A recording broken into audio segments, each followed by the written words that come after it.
The marble floors gleamed like frozen water under my knees, each stroke of my cloth creating wet circles that evaporated within seconds.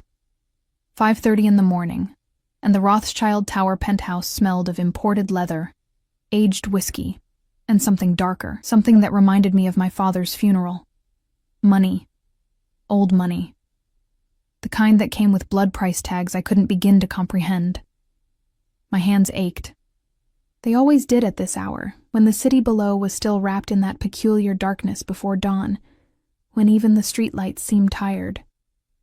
I'd been scrubbing floors since midnight, part of the emergency cleaning crew called in for what my supervisor had whispered was the most important morning of Mr. Rothschild's life. She hadn't elaborated. She never did. People like me, invisible, replaceable, drowning in debt from my daughter's medical bills, we didn't get elaborations. We got orders.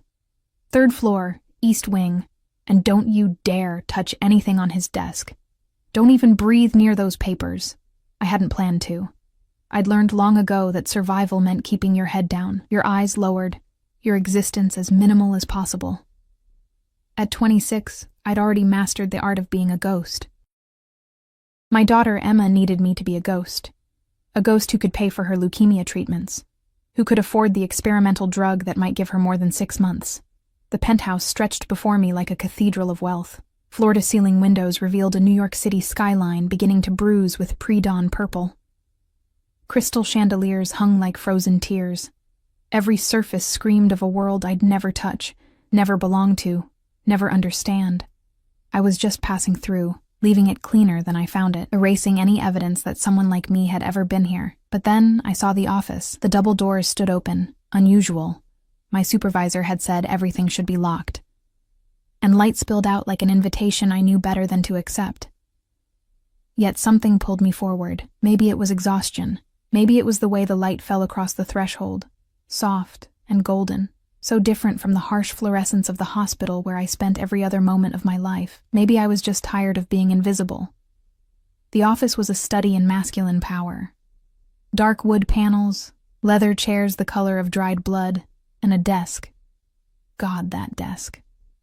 It was massive, carved from what looked like a single piece of ebony, and covered in papers. Stacks and stacks of papers, each one probably worth more than my entire year's salary. I shouldn't have looked. I knew I shouldn't have looked, but my eyes caught on the top document, and my heart stopped. Bankruptcy filing. Rothschild Enterprises, effective 8:09 a.m. The words blurred and sharpened, blurred and sharpened. I couldn't breathe. Everyone knew the Rothschild name. Dmitri Rothschild, the man who owned half of Manhattan, who had built an empire from the ashes of his father's criminal organization, who had, according to whispered rumors among the cleaning staff, never lost a single business deal, never showed weakness, never bent. And here was his bankruptcy filing. My fingers clutched the mop handle until my knuckles went white. I should walk away. I should finish cleaning and disappear back into my invisible life. But something was wrong. I could feel it the same way I'd felt it when the doctor had handed me Emma's diagnosis with trembling hands, when the numbers hadn't added up, when I'd spent 3 days checking and rechecking until I'd found the decimal point error that meant the difference between 6 months and 2 years. Numbers were the only thing I'd ever been good at. The only thing my mother had taught me before the cancer took her when I was 16. Numbers don't lie, sweetheart. People do, but numbers tell the truth if you know how to listen. I was listening now. My eyes scanned the document, and even though I had no business reading a billionaire's private papers, even though I could lose this job, my only job, I couldn't look away. Revenue projections, asset liquidations, debt consolidations, the numbers swam before my eyes and then... There. Line 47, subsection C. Asset valuation for the Rothschild Maritime Holdings, $847,000. But the total on page 3 listed it as $84,700,000. A decimal point.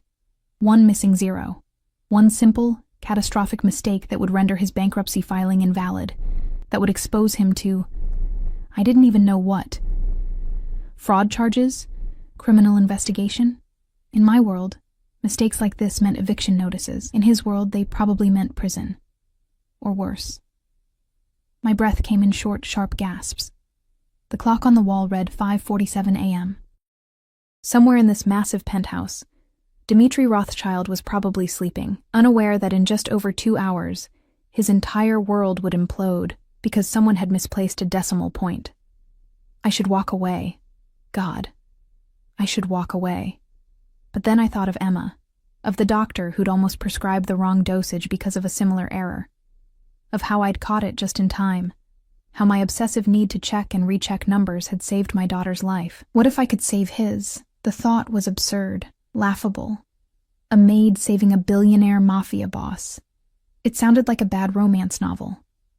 But my feet were already moving, my hand already reaching for the paper, my other hand fishing the pen from the desk holder. I could fix it. Just add the 0. Just correct the mistake and slip away before anyone knew I'd been here, before anyone knew I'd touched something I had no business touching. The pen hovered over the paper. That's when I heard it. The whisper of expensive fabric. The subtle displacement of air that meant someone very large, very dangerous, was standing right behind me. What? A voice said. Low, controlled, wrapped in an accent that spoke of Moscow winters and Brooklyn streets. Do you think you're doing? I froze. The pen fell from my nerveless fingers, clattering against the desk with a sound like a gunshot. My heart hammered so hard I thought my ribs might crack. Slowly. So slowly. I turned around. He stood in the doorway like a dark angel. Dmitri Rothschild. Even in the pre-dawn shadows, even wearing nothing but black silk pajama bottoms that hung low on his hips, even with his dark hair mussed from sleep, he radiated danger. It came off him in waves, the kind of danger that didn't need to shout, didn't need to threaten, because it simply was. He was younger than I'd imagined, maybe 35, with sharp Slavic features that could have been carved from the same stone as his desk. His eyes were the color of Arctic ice, pale gray-blue and utterly unreadable. A scar cut through his left eyebrow, giving him a permanently sardonic expression. His chest was bare, revealing tattoos that snaked across his skin. Russian prison tattoos, the kind that told stories of violence and survival I couldn't begin to comprehend. But it was his stillness that terrified me most. He didn't move, didn't blink, just watched me with those ice-chip eyes while I trembled like a rabbit caught in a trap. I asked you a question. His voice was quieter now, which somehow made it worse. What are you doing at my desk? My mouth opened, closed. No sound came out. My brain screamed at me to speak, to explain, to do something other than stand here like a frightened child, but terror had turned my tongue to stone. He took a step forward, then another.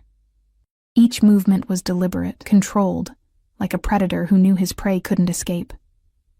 The scent of him reached me, expensive cologne, something with notes of cedar and smoke, and underneath it something metallic, like copper, like blood. You're the new girl. It wasn't a question. The one with the sick daughter, Emma, isn't it? 7 years old. Leukemia. Presbyterian Hospital, room 407. Ice water flooded my veins. He knew. Of course he knew. Men like him knew everything about everyone who entered their world, even the ghosts who cleaned their floors. My voice cracked.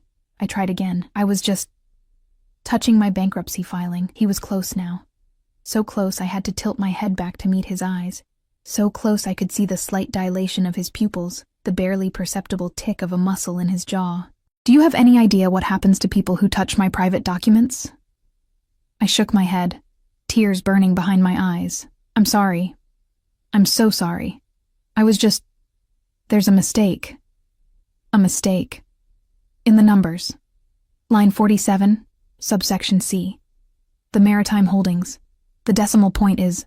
His hand shot out and I flinched, expecting violence. But he didn't touch me. His fingers hovered inches from my face, trembling with restraint I could feel vibrating in the air between us. Show me, he said softly. Carefully.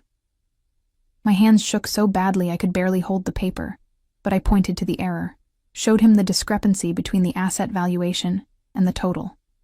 Watched as his eyes, those terrible, beautiful ice-chip eyes, widened almost imperceptibly. He stared at the numbers for what felt like an eternity, Then his gaze lifted to mine, and something in his expression shifted. Something I couldn't name, but that made every hair on my body stand on end. "What's your name?" he asked. Sarah Chen. Sarah Chen." He repeated it like he was tasting each syllable. "Do you know what you've just done?" I shook my head, unable to speak past the terror clogging my throat. He reached past me, so close I could feel the heat of his body, and picked up his phone. Pressed a button. "Victor, my office, now, and bring the filing team. All of them. We have exactly—" He glanced at the clock. 2 hours and 7 minutes to fix a mistake that would have destroyed everything. He ended the call and turned back to me. This time, when his hand moved, it did touch me. His fingers caught my chin, tilting my face up to his, with a gentleness that contradicted everything else about him. "You just saved my empire, little ghost," he murmured. "The question is, what am I going to do with you now?" They came like shadows summoned by a darker shadow. Within minutes, the penthouse flooded with men in expensive suits, each one moving with the same coiled tension that radiated from Dimitri. I pressed myself against the bookshelf, trying to disappear into the leather-bound spines and mahogany shelves, but his hand on my wrist kept me anchored in place. Not painfully. His grip was almost gentle, but absolutely, like a shackle made of warm flesh, an unspoken threat. "Don't move," he'd whispered, his breath ghosting across my ear. "Don't speak unless I tell you to, and don't look any of them in the eye." I nodded, my heart still jackhammering against my ribs. The men gathered around his desk like wolves around a kill. I recognized the hierarchy immediately, the way the others deferred to a massive bear of a man with a shaved head and a scar that split his face from temple to jaw. Victor, I assumed. His eyes found me, assessed me in one brutal second, then dismissed me as inconsequential. I'd never been so grateful to be invisible. "Show me," Dimitri commanded, releasing my wrist to stride to his desk. I watched as they hunched over the documents, their voices low and urgent. Russian phrases I couldn't understand, punctuated with English curse words I knew too well. The sky outside began to lighten, that bruised purple giving way to pale gray. And with each passing minute, the tension in the room ratcheted higher. "How did we miss this?" someone hissed. "It doesn't matter how." Dimitri's voice cut through the chaos like a blade. "What matters is that we fix it, now. Peterson, get our legal team on video conference. Mikhail, I need the corrected valuations printed and bound within 90 minutes. Victor." Already calling the judge's clerk. The scarred man had his phone pressed to his ear. "We'll need to file an emergency amendment. It'll raise questions." Let them question. Dimitri's eyes were on the papers, but I could see his mind working, calculating, strategizing. Better questions than criminal fraud charges, or prison. The word hung in the air like smoke. Prison. I thought of Emma, of who would take care of her if I went to prison for tampering with legal documents. My hands started shaking again. Dimitri's gaze snapped to me. For a heartbeat, our eyes met. And I saw something flicker in that ice-blue depths. Recognition, maybe. Or calculation. Then he turned back to his men. "And someone get her coffee. She looks like she's about to pass out." "I'm fine," I whispered, but the room tilted slightly, betraying me.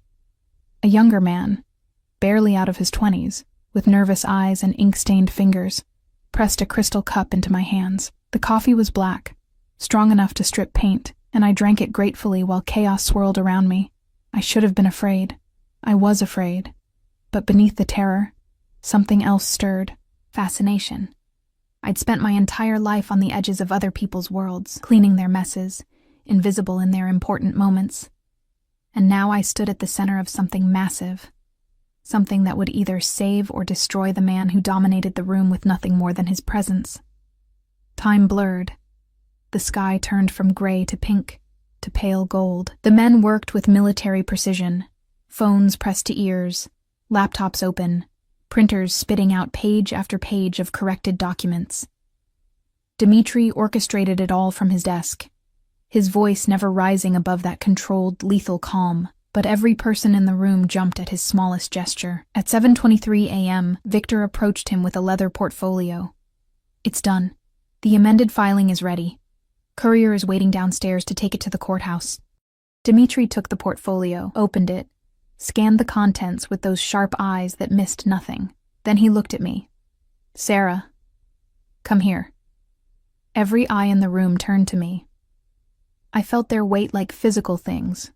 Surprise, curiosity, and in some cases something that looked like pity. My legs moved without my permission, carrying me to his desk on feet that felt disconnected from my body. He held out the document. Check it. Every number, every decimal point. I want your eyes on this before it leaves this building. I'm not qualified to... You caught what 7 lawyers and 3 accountants missed. His voice was soft, but something in it made my stomach flip. You're more qualified than anyone else in this room. Check it. My hands trembled as I took the portfolio.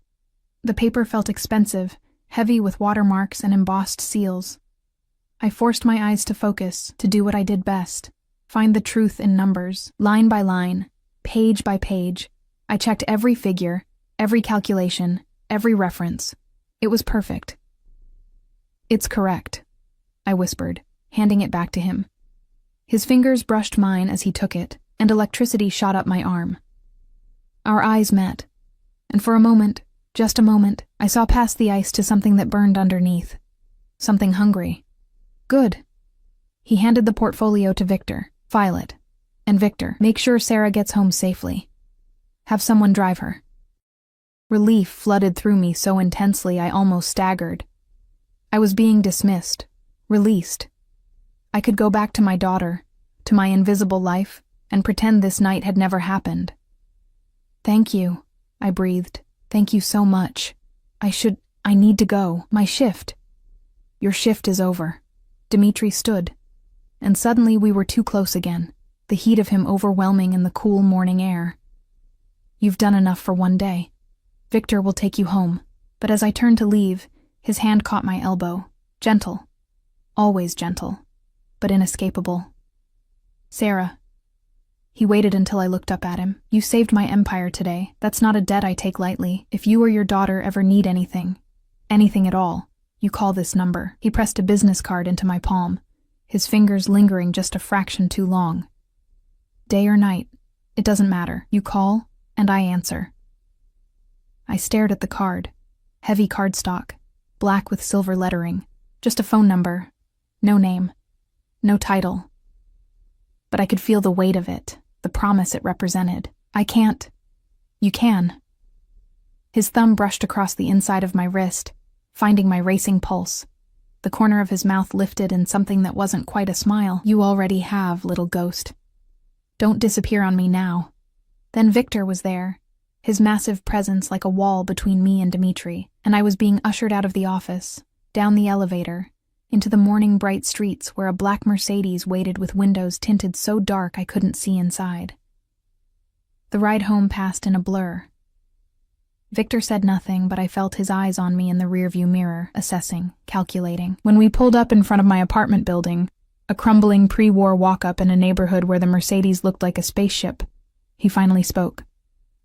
He doesn't give out that number lightly. His voice was surprisingly gentle for a man who looked like he could break steel with his bare hands. Whatever happens now, be careful. Dmitri Rothschild saves what he considers his. The words sent ice down my spine. I don't belong to anyone. Victor's laugh was dark, knowing. Tell him that.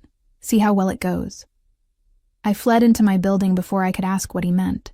The hospital smelled like antiseptic and despair, familiar as my own skin. I'd gone home only long enough to shower and change, to scrub away the scent of expensive cologne and danger, but I could still feel Dimitri's fingers on my wrist like a brand. Emma was awake when I slipped into her room, her small face lighting up the way it always did when she saw me. 7 years old and already so brave, so much stronger than I'd ever been. Mommy! She reached for me with thin arms, and I gathered her close, breathing in the scent of her strawberry shampoo and hospital soap. You're late.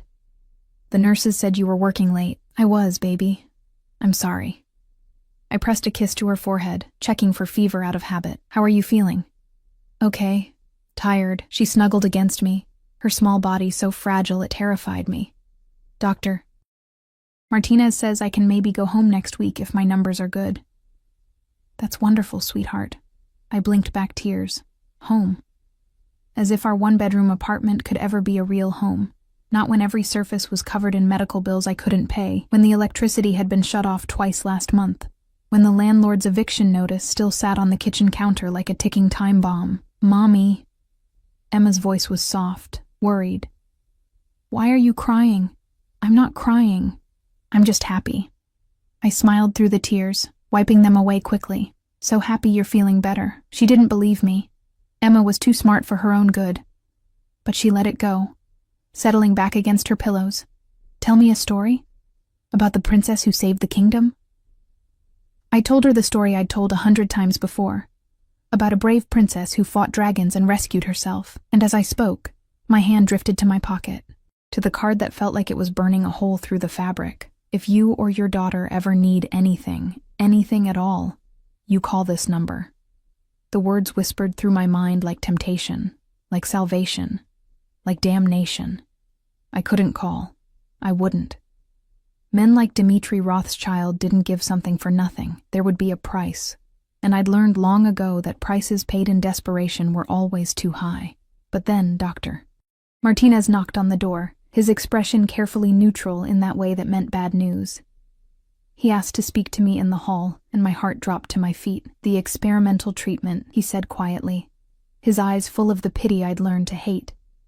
The pharmaceutical company denied your application for the compassionate use program. I'm sorry, Sarah. Without it, we're looking at standard chemotherapy protocols that might buy us 6 months. Maybe a year if we're lucky. 6 months. The words echoed in my skull. 6 months. A year if we were lucky. There has to be something else. My voice didn't sound like mine. Another trial, another option. I'll work more shifts. The treatment costs $250,000. Dr. Martinez's hand was warm on my shoulder. Even if you could qualify for the trial, they're not accepting new participants for another 8 months. I'm so sorry. 8 months. Emma might not have 8 months. I walked back into her room on numb legs. She'd fallen asleep, her small chest rising and falling with that papery quality that meant her body was working too hard, fighting too hard, dying too hard. My hand closed around the card in my pocket. Day or night. It doesn't matter. You call, and I answer. I pulled out my phone, stared at the black card with its silver numbers, thought about Victor's warning. Dmitri Rothschild saves what he considers his. But Emma was mine, my daughter, my heart. My entire world. If selling my soul to a devil could save her, then I'd damn myself gladly. My fingers were shaking so badly it took 3 tries to dial the number. It rang once. Sarah. His voice was dark honey, knowing, unsurprised, as if he'd been waiting for this call. Tell me what you need. And God help me, I did. The restaurant was the kind of place I'd only seen in movies, all crystal chandeliers and white tablecloths, where the waiters moved like dancers and the air smelled of money and secrets. I didn't belong here. My reflection in the gilded mirrors told me that with brutal clarity. Discount store dress, hair pulled back in a simple ponytail, hands still rough from industrial cleaning solutions. But Dmitri had insisted on meeting here. Dinner, he'd said on the phone, his voice leaving no room for argument. 8 o'clock. I'll send a car. That had been 6 hours ago. 6 hours of terror and second-guessing and staring at Emma's sleeping face while wondering what price I was about to pay. The Mercedes had arrived exactly at 7:30. Victor behind the wheel again, his scarred face impassive as he'd held the door open for me. Now I sat at a corner table, the most private in the restaurant, watching the door with my heart in my throat. Around me, wealthy patrons laughed and clinked glasses, completely unaware that their world and mine existed on different planets. A waiter had already come by twice to ask if I needed anything, his eyes polite but assessing, probably wondering what someone like me was doing in a place like this. Then the energy in the room shifted. I felt it before I saw him, the way conversations stuttered, the way heads turned, the way the air itself seemed to compress. Dmitri entered flanked by 2 men I didn't recognize, both built like walls and wearing suits that couldn't quite hide the bulges of shoulder holsters. But it was Dmitri who commanded every eye. He wore black tonight. Black suit, black shirt, no tie. The casualness of it somehow made him more dangerous, more powerful. His hair was swept back, revealing the sharp angles of his face, that scar through his eyebrow catching the light. He moved through the restaurant like a king through his domain, and I watched as the maitre d' practically bowed before him. His eyes found mine across the room, and the smile that curved his lips made my stomach flip. He dismissed his guards with a gesture, and they melted into the background, still present, still watching, but invisible in the way that professionals knew how to be. Then he was walking toward me, and I couldn't breathe, couldn't think, couldn't do anything but sit frozen as he approached. Sarah. He stopped beside the table, and I realized I was supposed to stand, to greet him, to do something other than stare like a deer in headlights. But before I could move, he'd placed his hand on my shoulder, keeping me seated. Don't. You look perfect exactly where you are. He slid into the seat across from me, and immediately a waiter appeared with a bottle of wine I knew I couldn't pronounce. Dmitri waved him away without breaking eye contact. You came, he said softly. You didn't give me much choice. The words came out sharper than I'd intended, fear making me brave or stupid or both. His smile widened, showing teeth. I always give choices, little ghost. You could have said no, hung up the phone, disappeared back into your invisible life. He leaned forward, elbows on the table, his presence overwhelming even across the white linen expanse. But you didn't. You called me. You came here. You chose this. My daughter is dying. My voice cracked on the words. That's not a choice. That's desperation. Yes. Something flickered in his eyes. Recognition, maybe, or memory. I know what desperation looks like. I was born in it, raised in it, built my empire from it. He reached across the table, his fingers brushing mine where they clutched my water glass. So let me be very clear about what I'm offering you, Sarah. No games, no manipulation. Just truth. I pulled my hand back, but the ghost of his touch remained, burning. What do you want from me? First, let me tell you what I'm giving you. He leaned back, completely at ease, while I felt like I was falling apart. Emma's treatment. The experimental drug she needs. I've already made the necessary calls. Dr. Martinez will receive confirmation tomorrow morning that she's been accepted into the trial. Full coverage, no cost to you. Additionally, I'm paying off your medical debts. All of them. And your apartment? I've bought your building. You'll never receive another eviction notice. The words hit me like physical blows. I couldn't process them. Couldn't breathe around them. That's too much. I can't possibly... I'm not finished. His voice cut through my panic like a blade. Your daughter will receive the best care available, not just for her leukemia, but everything.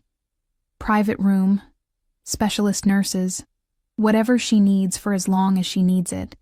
You'll never have to choose between her life and paying rent again. Tears burned behind my eyes. Why? Why would you do this? Because you saved my empire when you had no reason to. Because you saw a mistake that would have destroyed everything I've built. And instead of walking away, instead of protecting yourself, you risked everything to fix it. He paused, and something dark and hungry moved across his features. And because I want you, Sarah Chen. I want you in a way that defies logic or reason. I've wanted you since I saw you standing at my desk with my bankruptcy filing in your hands, your fingers shaking but your eyes sharp, seeing what no one else could see. My heart hammered so hard I thought everyone in the restaurant must hear it. I don't understand. You could have anyone. Why would you want me? The same reason you noticed the decimal point. He leaned forward again, and his hand captured mine before I could pull away. His thumb traced circles on my palm, sending electricity up my arm. You see what others miss. You exist in the shadows, invisible, and yet you notice everything. Do you have any idea how rare that is? How valuable? I'm a maid. The words tasted bitter. I clean floors. I'm nobody. You're the woman who saved my empire. His grip tightened, just slightly, just enough to remind me of the strength coiled beneath that expensive suit. You're the woman whose daughter will live because I will make it so. You're the woman who will belong to me if you agree to my terms. There it was. The price. I'd known it was coming, but hearing it spoken aloud still made my blood run cold. What terms? I whispered. He released my hand, but only to signal the waiter. Food appeared. Courses I hadn't ordered, dishes I couldn't name, each one a work of art on pristine white plates. He served me himself, his movements precise and controlled, and I understood it was a demonstration of care, of possession, of what life could be if I agreed to whatever devil's bargain he was about to propose. Eat, he commanded gently. Then we'll talk. I couldn't taste anything. Every bite was ash in my mouth. But I forced myself to eat because he watched me with those ice-chip eyes, and I understood that this too was a test. When my plate was half empty and I couldn't swallow another bite, he finally spoke. I want you to move into my penthouse. You and Emma. I'll provide everything you need. Clothes, food, security, medical care. You'll want for nothing. As what? My voice was barely audible. Your mistress? As mine. The word was simple, absolute. Not a mistress, not a girlfriend, not a temporary arrangement. Mine, Sarah, completely, absolutely, in every way that matters. I should have been repulsed, should have thrown the wine in his face and walked out. But I thought of Emma, of her small body fighting a battle she couldn't win without help I couldn't provide. I thought of medical bills and eviction notices and the endless, grinding terror of watching my daughter die because I was too poor, too powerless, too invisible to save her. I don't love you, I said finally. I don't even know you. Love can grow. His expression didn't change, but something in his voice softened, or it won't. Either way, Emma lives. You live. You'll be protected, provided for, safe. All I ask is that you give me the chance to prove I can be what you need. And if I say no? He was quiet for a long moment, his eyes holding mine. Then Emma still gets her treatment. Your debts still disappear. I don't punish children for their mother's choices, Sarah. But you go back to your invisible life. You clean other people's floors. You watch other people's happiness from the shadows. And you never know what could have been. It wasn't a threat. Somehow that made it worse. He was giving me a choice, a real choice. And both options terrified me equally. I need time, I whispered. I need to think about this. No. His hand covered mine again, firm and warm and inescapable. You called me tonight because Emma is dying and you're out of options. Tomorrow she starts treatment. Tomorrow your life changes. The only question is whether you change it halfway or completely. Decide now, Sarah. Are you mine? Or are you still just a ghost? The restaurant spun around me, faces blurred, sounds faded. There was only him, only those ice-blue eyes that saw through every defense I'd ever built.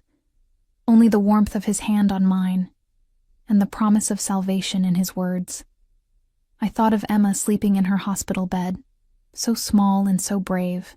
I thought of the experimental drug that could save her life. I thought of never having to scrub floors at 5 a.m, never having to choose between food and medicine, never having to be invisible again. What happens if I agree and then change my mind? My voice was steadier than I felt. What if I decide I can't do this? His thumb traced my pulse point, feeling the frantic beat of my heart. Then you tell me, and we renegotiate. I'm not a monster, Sarah. I don't keep prisoners. But know this. Once you're mine, I protect what's mine. Completely. Obsessively. With everything I have and everything I am. You won't just be choosing a new life. You'll be choosing me. All of me. The good and the terrible and everything in between. The terrible, I echoed. You mean the Mafia, the violence, the things you do that make men like Victor follow you? Yes. No apology in his voice. No shame.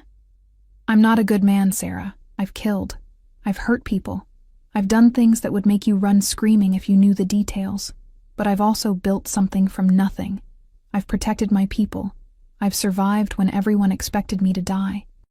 And I will protect you and Emma with the same ruthlessness I've used to build my empire. He stood then, coming around the table to stand beside me. His hand cupped my face, tilting it up to his, and I saw it clearly in his eyes. The hunger, the darkness, the absolute certainty that I was already his, that this decision had been made the moment I'd touched his bankruptcy filing. "Say yes, little ghost," he murmured, his thumb brushing across my lower lip.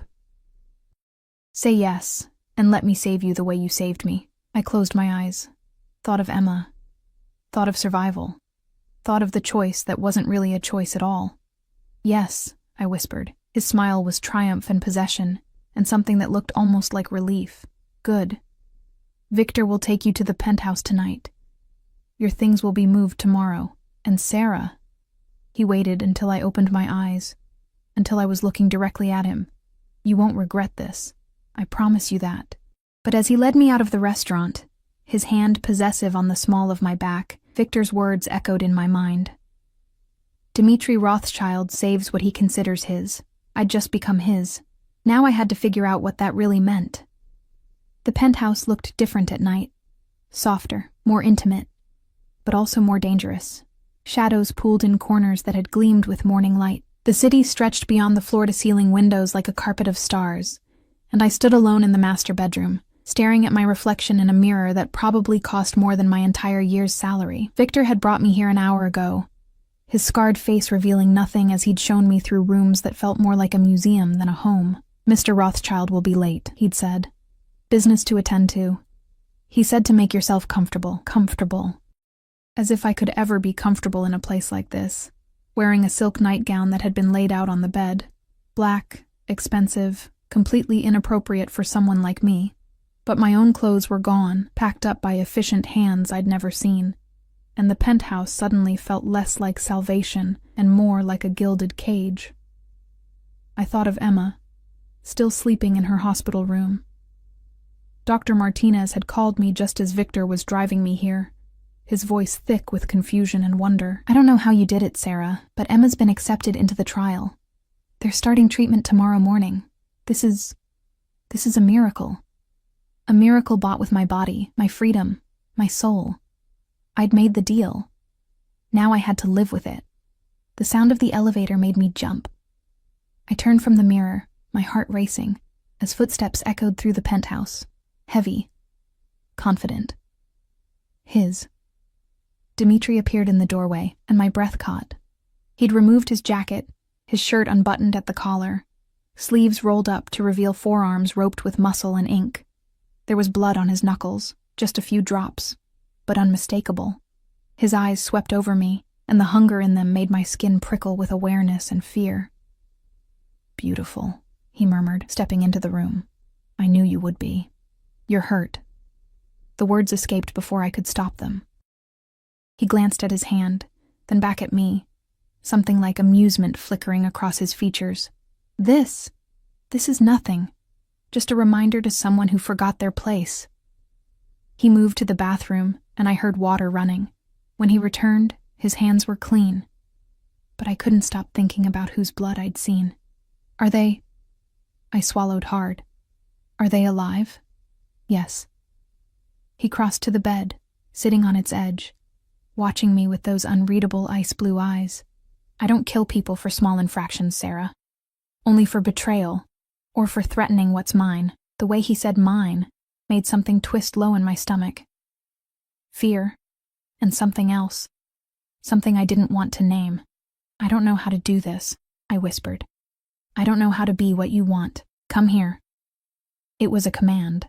Gentle, but absolute. My feet moved before my brain could catch up, carrying me across the plush carpet until I stood before him. He reached out, his hands settling on my hips, pulling me between his legs. Even sitting, he was tall enough that we were nearly eye to eye. "You saved my empire," he said softly, his thumbs tracing circles through the silk. "You risked everything for a stranger because you saw a mistake and you couldn't let it stand. Do you have any idea how extraordinary that is? It was just numbers." My voice trembled. "I'm good with numbers. It was integrity." His hand moved up, cupping the back of my neck, his fingers tangling in my hair. It was courage. It was everything I've spent my entire life looking for and never finding. He pulled me closer, until his forehead rested against mine. I don't need you to be anything other than who you are, Sarah. I just need you to be here, with me. Mine. I don't understand. Tears burned behind my eyes. You could have anyone. Models, actresses, women who know how to exist in your world. Why me? His laugh was dark, bitter. Those women. They want my money, my power, the image of being with Dmitri Rothschild. They see what I've built and think they want it. But you looked at my bankruptcy filing and saw a decimal point error. You looked at me and saw a man who needed help, not an empire to conquer. His grip tightened, just slightly. Do you know what my father taught me, Sarah? Before he died and left me his criminal empire, I shook my head, unable to speak. He taught me that everyone has a price. Everyone can be bought, controlled, manipulated. And for 20 years, I've lived by that rule. I've built my empire on understanding exactly what people want and using it against them. His eyes searched mine, and for the first time, I saw something vulnerable beneath the ice. But you didn't want anything from me. You just wanted to fix the mistake. You didn't even know who I was. I knew who you were, I whispered. Everyone knows who you are. No. His hand slid down to cup my face. They know the name, the reputation, the man who owns half of Manhattan and has blood on his hands. But you saw me standing in my office at dawn, disheveled and vulnerable, and your first instinct wasn't fear or greed. It was help.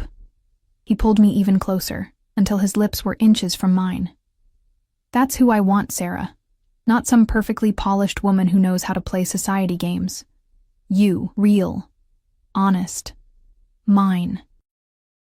Before I could respond, his mouth found mine. The kiss was nothing like I'd expected. Not brutal or demanding, but achingly gentle, as if I was something precious that might break.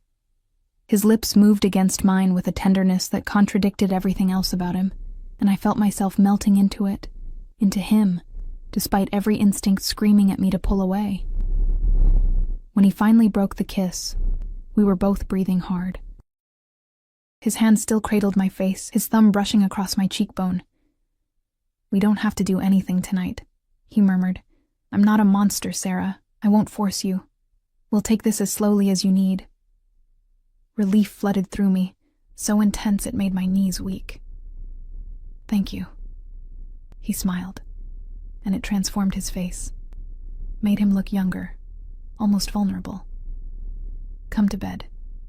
Just sleep. Let me hold you. Let me prove that I meant what I said about protecting you.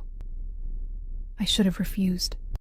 Should have demanded my own room, my own space, my own boundaries. But exhaustion dragged at my bones. Exhaustion from years of fighting, of surviving, of being invisible. And something in his eyes, in the gentle way he held me, made me believe that maybe, just maybe, I could trust him with this one thing. I crawled into the massive bed, and he followed, pulling me against his chest, his arms wrapped around me, solid and warm and safe in a way I hadn't felt since my mother died.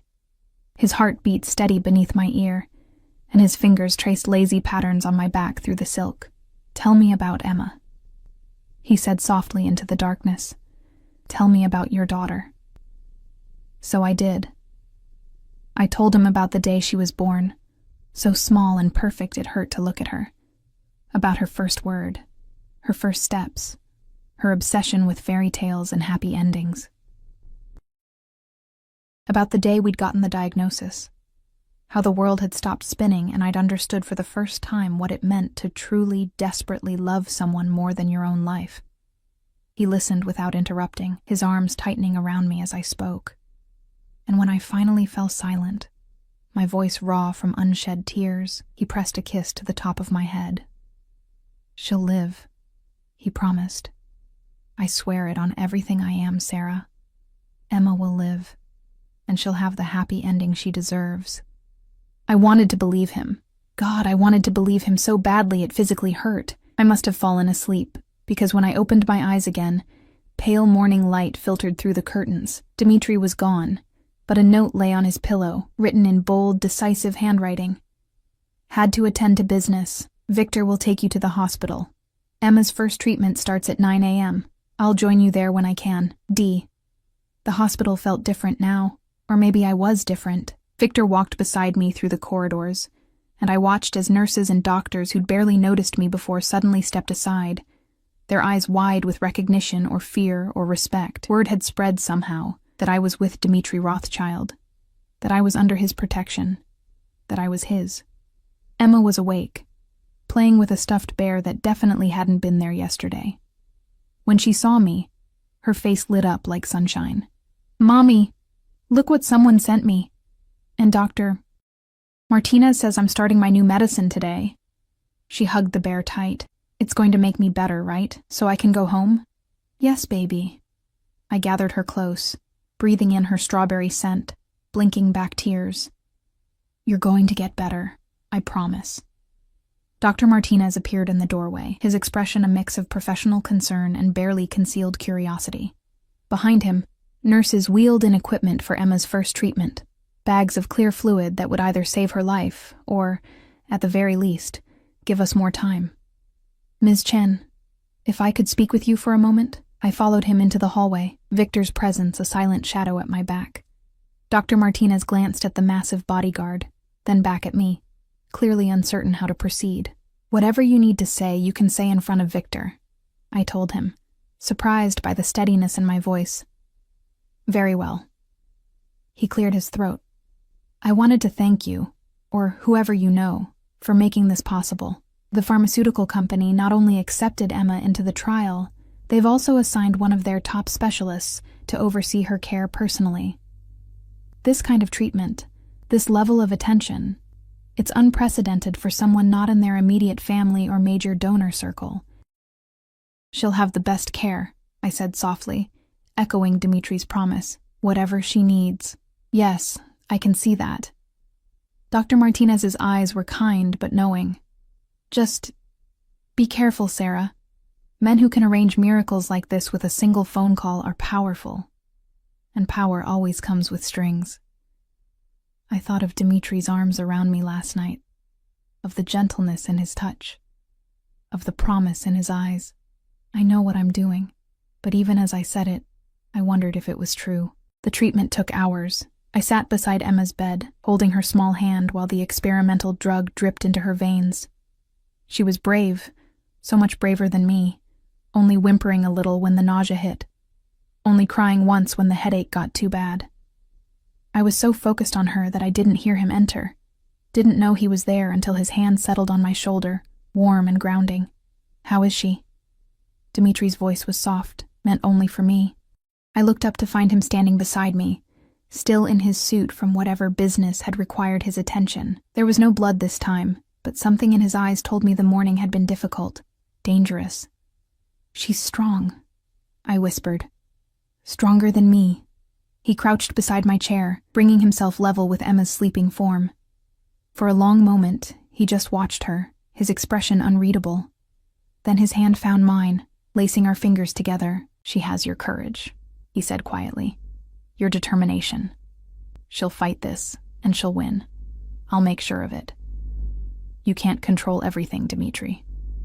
The words slipped out, exhaustion making me honest. "Not even you." His smile was sad, knowing. "No, but I can control what I can control. The doctors, the medicine, the security. I can make sure she has every advantage, every chance." He squeezed my hand. "Let me do this, Sarah. Let me give you both what you need." I wanted to argue, wanted to maintain some illusion of independence, of not being completely dependent on him. But Emma stirred in her sleep, her small face so pale against the hospital pillows, and I knew I'd already lost that battle. "Okay," I whispered. "Okay." He stood, pulling me up with him, then wrapped me in his arms. I should have resisted, should have maintained some distance. But I was so tired, so scared, so completely overwhelmed that I just let myself sink into his warmth. "You're not alone anymore," he murmured against my hair. "You understand that, don't you? You and Emma, you're mine now. That means you'll never face anything alone again. Not fear, not pain, not uncertainty. I'm here, Sarah. I'm not going anywhere. And standing there in that hospital room, wrapped in the arms of a dangerous man I barely knew, I realized that for the first time in years, I actually believed someone might keep their promise. 3 weeks changed everything. Emma's color returned first, a slow bloom of pink in her cheeks that made my heart soar every time I saw it. Then her energy, coming back in small bursts that grew longer each day.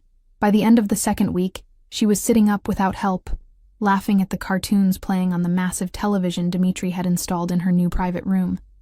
By the 3rd week, Dr. Martinez was using words like remarkable and unprecedented response, and genuine hope. But while Emma's world expanded with health and possibility, mine contracted into something I didn't quite recognize. The penthouse had become my entire universe. Dimitri insisted I stay there, insisted Emma needed me close when she was finally discharged, insisted it was safer. And maybe it was. Victor and his team of silent, dangerous men were always present, always watching, always ensuring that nothing and no one could threaten what Dimitri had claimed as his, including me. I woke each morning wrapped in Dimitri's arms. He'd kept his word about not forcing anything physical, but his need to touch me, to hold me, to keep me close had only intensified. His hands found me constantly. At breakfast, when he'd pull me onto his lap while reading business reports. In the evening, when he'd tuck me against his side on the leather sofa. At night, when he'd wrap himself around me like I might disappear if he let go. "You're thinking too much," he murmured now, his fingers tracing patterns on my bare shoulder. We lay in bed, the morning sun painting gold across the white sheets. I can feel it. What's wrong? Nothing's wrong. The lie tasted bitter. Emma's getting better. That's all that matters. But... His hand stilled, then cupped my face, turning it toward him. Those ice blue eyes saw too much. Always too much. "Tell me, Sarah. Whatever it is, we'll fix it." "You can't fix everything, Dimitri." I tried to pull away, but his arms tightened, keeping me caged against his chest. "And I'm not broken.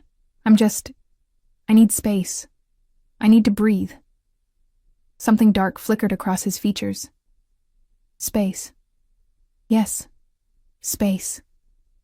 I haven't left this penthouse except to visit Emma in 3 weeks. I have no job, no purpose. No, your purpose is here. His voice had gone cold, controlled. With me. With Emma. Safe. Safe or trapped. The words burst out before I could stop them. Because it's starting to feel like a very expensive prison, Dimitri. Beautiful, yes. Comfortable, yes. But still a prison. He went completely still, and I felt the danger radiating off him in waves.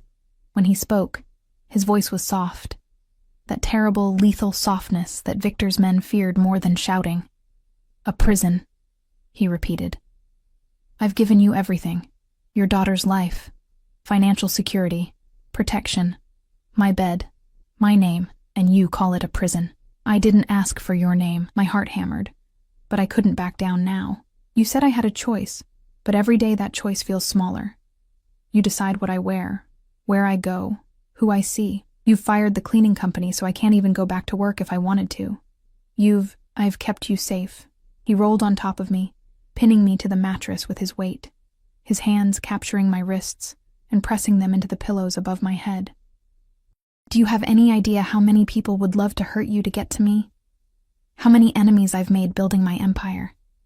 How many men would use you and Emma as leverage if they knew what you mean to me?" "What do I mean to you?" I demanded, fighting against his hold even though I knew it was useless. "Really, Dimitri? Because from where I'm lying, I'm just another possession, something you acquired and now refuse to let go." His eyes blazed, and for a moment I saw the violence in him, the darkness he usually kept leashed. Then, shockingly, he released my wrists and rolled away, sitting on the edge of the bed with his back to me. "Get dressed," he said quietly. "I'll show you what you mean to me." The warehouse district looked like something out of a nightmare. Crumbling buildings, broken windows, streets that smelled of rust and desperation.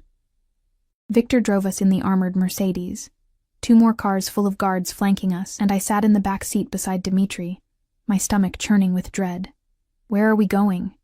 I asked for the 3rd time. "You wanted to understand my world. Dmitri said, his voice flat. You wanted to know why I keep you locked away. I'm going to show you. The car stopped in front of a warehouse that looked abandoned. But when Victor opened the door, I could hear sounds from inside. Muffled voices, someone crying, the crack of something that might have been a fist against flesh. Dmitri. I started, but he was already out of the car, his hand extended toward me. Not a request, a command. I took his hand because I had no choice, and he led me inside. The warehouse was a cathedral of horrors. Men tied to chairs, faces bloodied, guards with guns standing at attention. And in the center, kneeling on the concrete floor with his hands bound behind his back, was a man I'd never seen before. Young, maybe 30, with terror written across his features. This, Dmitri said, his voice echoing in the cavernous space, is Marcus Chen, your cousin.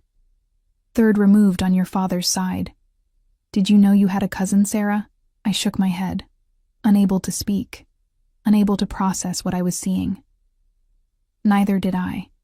Until 3 days ago, when he approached one of my business partners with a proposition. He claimed he could provide access to you and Emma, that he knew your schedule, your routines, your vulnerabilities. Dimitri's hand tightened on mine. Painful now. He was going to sell information about you to my enemies for $50,000. The world tilted. What? This is why you don't leave the penthouse, Sarah. Dimitri's voice was ice and fury. This is why I keep you close. Because people like him exist. Because you and Emma are targets now, whether you like it or not. Because I made you mine, and in my world, that makes you a weapon to be used against me. Marcus was sobbing now, words tumbling out about debt and desperation and not meaning any harm. The same words I'd used when I'd called Dmitri that first night, the same desperation I'd felt, just pointed in a different direction. What are you going to do to him? I whispered. Dmitri looked at me, and something in his expression shifted. That depends on you. On me? You're mine, Sarah. That makes this your decision as much as mine. He was going to betray you, sell you out, put Emma in danger for money. His thumb brushed across my knuckles, an almost gentle gesture in this place of violence. What do you think should happen to someone who threatens what's yours? I stared at Marcus, at his tear-stained face, at the terror in his eyes. I thought about Emma, about how close we'd come to losing her, about how this stranger would have used us as currency in a world I didn't understand. But I also thought about desperation, about making impossible choices, about how I'd sold myself to save my daughter, and how maybe Marcus had been in his own version of that same hell. Let him go, I said quietly. Dimitri's eyes widened, genuine surprise flickering across his features. Sarah, let him go. But make sure he understands what will happen if he ever tries anything like this again. Make sure he knows that Emma and I are under your protection, and that protection extends to mercy. Once, I looked up at Dmitri, meeting his ice-blue gaze without flinching. Your father taught you that everyone has a price, but maybe it's time to teach a different lesson. That mercy can be more powerful than fear. For a long moment, the warehouse was silent, except for Marcus's ragged breathing. Then Dimitri's lips curved into something that was almost a smile. Victor, he called out. Cut him loose. Give him $10,000 and a warning. He gets one chance. If he wastes it, he doesn't get a second. Victor looked shocked. Everyone looked shocked. But they obeyed. Within minutes, Marcus was stumbling out of the warehouse, clutching cash and looking back at us like he couldn't believe he was still alive. Dmitri turned to me, his hand cupping my face with a gentleness that contradicted everything around us. You continue to surprise me, little ghost. I'm not a ghost anymore, I said softly. You made sure of that. But I'm also not you, Dmitri. I can't live in a world where violence is the answer to everything. If you want me, really want me, then you have to accept that. Accept that I'll always choose mercy when I can. That I'll always look for the decimal point error instead of the execution. His eyes searched mine, and I saw the war happening behind them, between the man his father had raised and the man he was trying to become. Finally he nodded. Then teach me, he murmured. Teach me how to be the man who deserves you. Emma came home on a Tuesday. The penthouse had been transformed. A bedroom decorated like a princess castle, toys and books, and everything a 7-year-old girl could want. But more than that, there was life here now. Light. Laughter. She ran through the rooms with an energy I hadn't seen in months, her thin legs growing stronger every day, her smile bright enough to rival the sun. And Dmitri, dangerous, ruthless Dmitri Rothschild, watched her with an expression of such fierce protectiveness it made my chest ache. "She's beautiful," he said softly, standing beside me in the doorway while Emma played with a dollhouse that probably cost more than a car. "Like her mother. Thank you." I turned to face him, this man who'd saved my daughter and claimed my life and was slowly, impossibly, working his way into my heart. "For all of this. For everything. You don't need to thank me." His arms wrapped around my waist, pulling me back against his chest. "You're mine. Taking care of what's mine isn't something that requires gratitude. It's just what I do. I'm not a possession, Dmitri," but the words had no heat in them anymore. "I'm a person. A partner. If this is going to work, if we're going to work, you need to understand that. I'm trying." His lips brushed against my temple. "You make me want to try, Sarah. You and Emma. You make me want to be better than what I was raised to be." Over the following weeks, something shifted between us. The guards were still there, but Dmitri began trusting me with more freedom. I could leave the penthouse with Victor, could visit the hospital to volunteer, could start reclaiming pieces of the person I'd been before desperation had driven me to make a deal with a devil. Except Dmitri was starting to feel less like a devil and more like a man. A complicated, dangerous, surprisingly tender man who read Emma bedtime stories with the same intensity he brought to business negotiations, who held me at night like I was precious, who was learning, slowly, to loosen his grip without letting go completely. "I love you," he said one night, the words so quiet I almost missed them. We were in bed, Emma asleep in her princess room down the hall, the city lights painting patterns across the ceiling. I'd been drifting toward sleep, but those 3 words snapped me awake. "Dmitri." "You don't have to say it back." His hand found mine in the darkness, lacing our fingers together. "I know I don't deserve it. I know I've done terrible things, that I've controlled you, that I've been exactly the monster you accused me of being. But I love you, Sarah. I love your courage and your compassion, and the way you see decimal point errors that everyone else misses. I love how you chose mercy for a man who would have betrayed you. I love that you're teaching me to be better, even when I fight it." He pressed a kiss to my knuckles. "You don't have to love me back. Just don't leave. Stay. Let me keep trying to be the man you deserve." Tears burned behind my eyes, because somewhere between the fear and the bargains and the desperate need to save my daughter, I'd fallen for him too, for the gentleness hidden beneath the violence, for the vulnerability he showed only to me, for the way he loved Emma like she was his own. "I do," I whispered. "Love you. I don't know when it happened or how, but I do. You frustrating, possessive, impossible man, I love you." His breath caught, and then he was kissing me, not gentle this time, but hungry, desperate, full of everything we'd been holding back, and for the first time since I'd agreed to be his, I gave myself to him completely. Not out of obligation or gratitude or fear, but because I wanted to, because he was mine as much as I was his. Because love, I was learning, was its own kind of decimal point error. Something small that changed everything. 6 months later, Dr. Martinez gave us the news we'd been praying for. Emma was in full remission. I cried in Dmitri's arms while Emma danced around the hospital room, completely oblivious to the miracle she represented. Victor, stoic, scary Victor, had tears in his eyes, and Dmitri held me tight, his face buried in my hair, his shoulders shaking with relief so profound it made him vulnerable in a way I'd never seen. "She's going to be okay," I kept saying, unable to believe it. "She's really going to be okay, because of you," Dmitri murmured. "Because you saw what no one else could see. because you saved me, and I saved her, and now we're all saving each other. That night, he asked me to marry him. Not with a public proposal or a massive ring or any of the grand gestures I might have expected from a man like him. Just us, in the darkness of our bedroom, his hand holding mine, his voice steady, despite the fear I could hear underneath. "Marry me," he said.